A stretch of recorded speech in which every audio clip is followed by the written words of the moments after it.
This first chart shows you the changes in GDP forecasts, and not only is the forecast substantially different from where we started the year, but it is the deepest that we have on record in terms of a global shrinkage. So on the far left here, we've got the forecast for world economic growth. Well, the year started with the term growth, and then it turned into recession. And the most recent forecast from the IMF says the world economy will shrink by 5%. We can flip across to the right-hand side and get the number for South Africa, which is 8%. And I think in good sort of South African style, it's quite easy here to immediately sort of suggest, well, this is the end. -8 is an absolute horror show. And it is. It's off the charts. We haven't seen this type of decline in South Africa's modern economic history. And it might be cold, but perhaps there is comfort in recognizing that the United States is forecast to shrink by a similar number, 8%, and the Eurozone even more, explained by substantial declines in big economies. Germany, Spain stand out in cases in point. The Spanish economy is a 50 million population. Last year, they had 80 million tourists, and that tourist collection has just stepped off a cliff.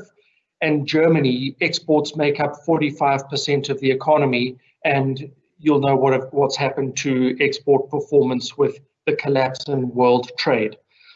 Interestingly, China, although they started the year with 5, is one of the few economies that actually stays with positive forecast, a growth forecast for 2020. I think we need to just spend a little bit of time wrestling with or dealing with the real circumstances facing people.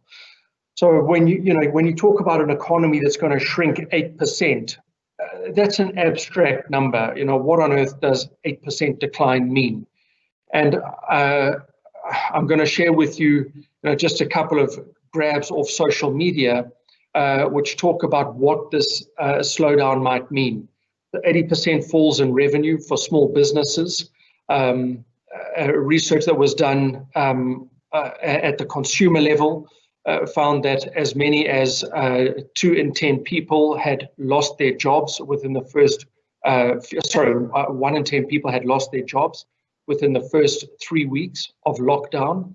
And then on the right-hand side, a post by Ruth Hall from PLAS.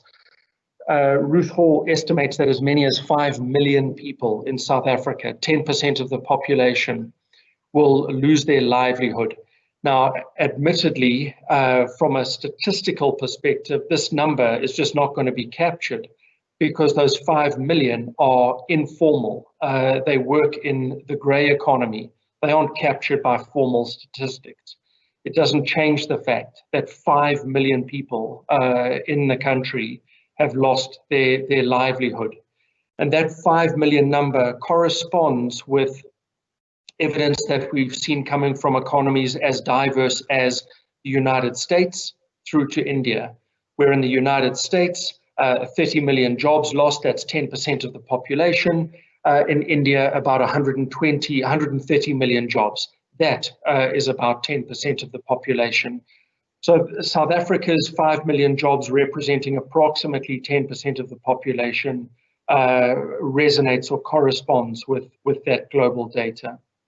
We suspect that will take South Africa's unemployment rate, because some part of that 5 million will be formal sector workers that are measured by Stats SA, is going to take South Africa's unemployment rate from 30% already, a harrowing number coming into COVID-19,